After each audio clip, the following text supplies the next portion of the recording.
Bonjour, j'espère que tu vas bien. Donc on se retrouve pour une nouvelle vidéo, toujours sur les périmètres. Et dans cette vidéo, on va remettre au propre et noter le cours qui correspond au calcul du périmètre d'un cercle. Donc tu prends ton cahier partie cours et à la suite de ce que tu as déjà écrit, on va écrire le dernier paragraphe, le grand 3. Prends un stylo noir et tu notes. Le grand 3, calculer le périmètre d'un cercle. Je viens de tracer un cercle. Petit rappel de vocabulaire, Ce que l'on appelle le rayon, c'est un segment qui part du centre, donc le centre c'est ce point, qui part du centre et qui rejoint le cercle. Donc ça c'est ce qu'on appelle un rayon. Et ce que l'on appelle un diamètre, c'est 2 fois le rayon, c'est-à-dire le diamètre, c'est un segment qui part d'une extrémité, enfin d'un point du cercle, qui passe par le centre et qui va de l'autre côté, d'accord? Et en fait le diamètre, c'est 2 fois le rayon. C'est vrai tout le temps, quel que soit le cercle. Bon, rappelle-toi, on a vu dans la vidéo précédente que pour calculer le périmètre d'un cercle, il fallait faire 2 fois le rayon fois le nombre pi. On avait vu également que l'on pouvait faire diamètre fois le nombre pi.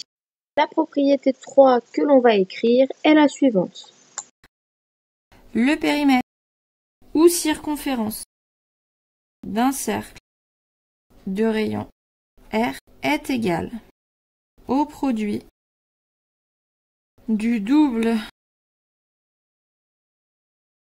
de son rayon par le nombre pi.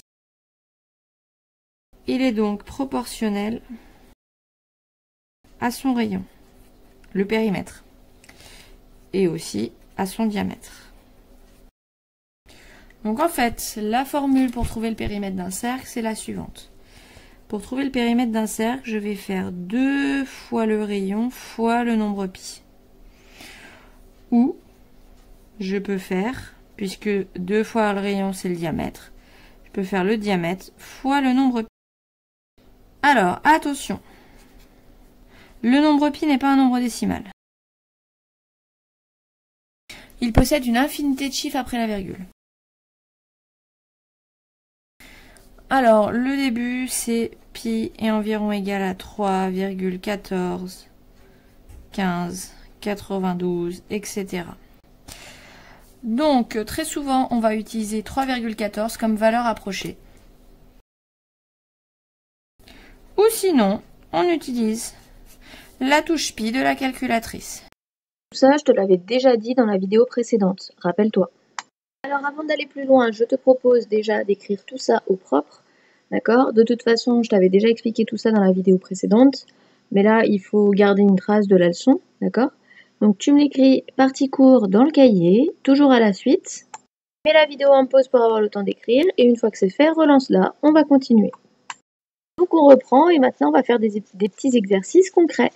Donc je veux calculer le périmètre d'un cercle de rayon 3 cm. Donc, je viens prendre ma formule, je viens écrire P égale.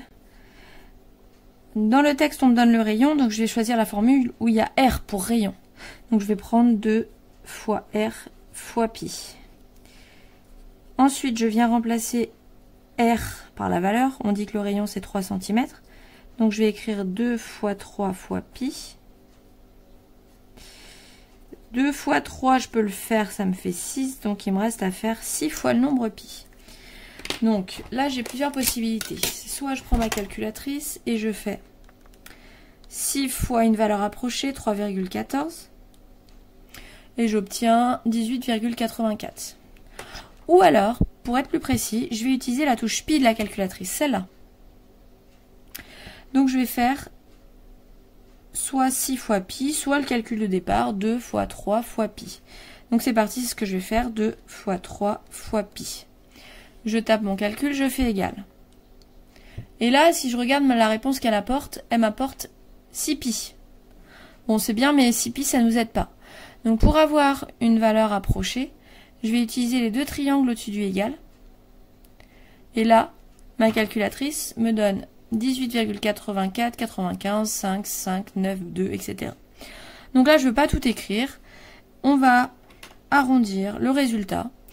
Et on va arrondir à un chiffre après la virgule. Donc à un chiffre après la virgule, 18,8. Donc le périmètre, attention je l'ai arrondi, c'est pas tout à fait le bon. Donc je vais écrire environ égal, ce symbole. 18,8 cm. Ceci, c'est ce qu'on appelle une valeur approchée au millimètre. Parce que si ça, c'est le chiffre des centimètres, ce qu'il y a derrière, c'est le chiffre des millimètres. Et ça, c'était la valeur exacte. Je vous ai montré pour les calculatrices bleues, les TI. Mais si vous avez d'autres calculatrices, les vertes par exemple, les Casio, ça marche pareil. Donc je vais vous montrer comment on fait aussi. Donc je l'allume. Il reste juste à trouver la touche pi. Alors elle est où? Là. Tac, vous voyez, elle est en jaune.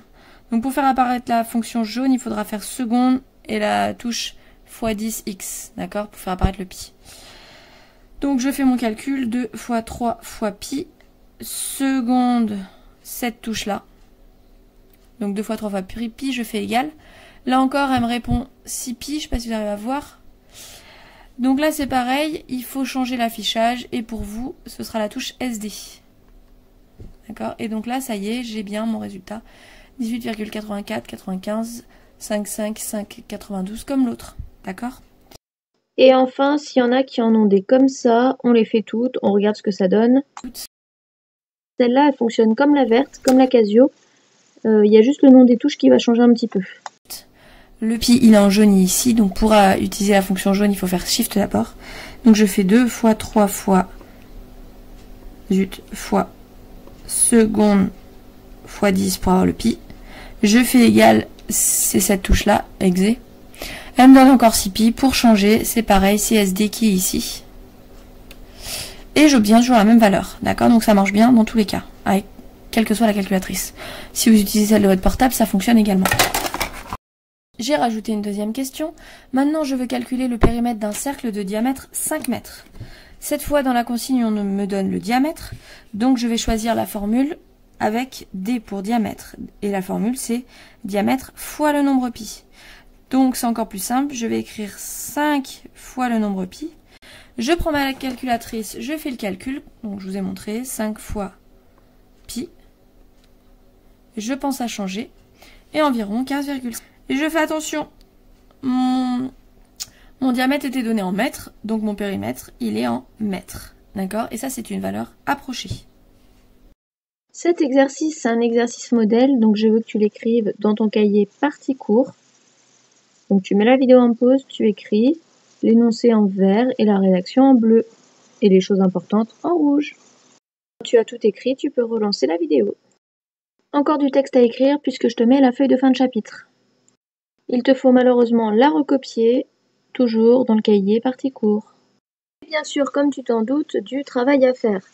Donc, comme à chaque fois, regarder la vidéo, écrire le cours, et ensuite des exercices, les numéros 33, 34, 37 et 40, page 172. Le numéro 38 aussi, je l'ai oublié dans la liste. Mais attention, c'est pas tout.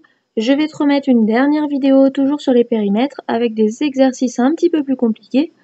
Ces exercices, tu vas regarder comment je les fais dans la vidéo. Et une fois que tu auras regardé cette vidéo qui va s'appeler périmètre 7, eh bien, je te demanderai de me faire 3 derniers exercices, le 35, le 36 et le 39, page 172. Enfin, je t'en mets un dernier, mais le dernier, il n'est pas obligatoire, d'accord? Il est facultatif, donc tu n'es pas obligé de le faire. C'est le numéro 54, page 176. Pour tous les exercices, je vais mettre sur le NC la correction, mais d'abord tu les fais et ensuite tu regardes la correction. Voilà, la leçon sur les périmètres s'arrête là. Ça a été un peu étalé en longueur et j'en suis désolée. Dans tous les cas, j'espère que tu as compris, j'espère que tu sais comment calculer le périmètre d'un polygone, comment calculer le périmètre d'un cercle. On se retrouve dans la dernière vidéo des périmètres avec 2 exemples d'exercices. Alors à très vite!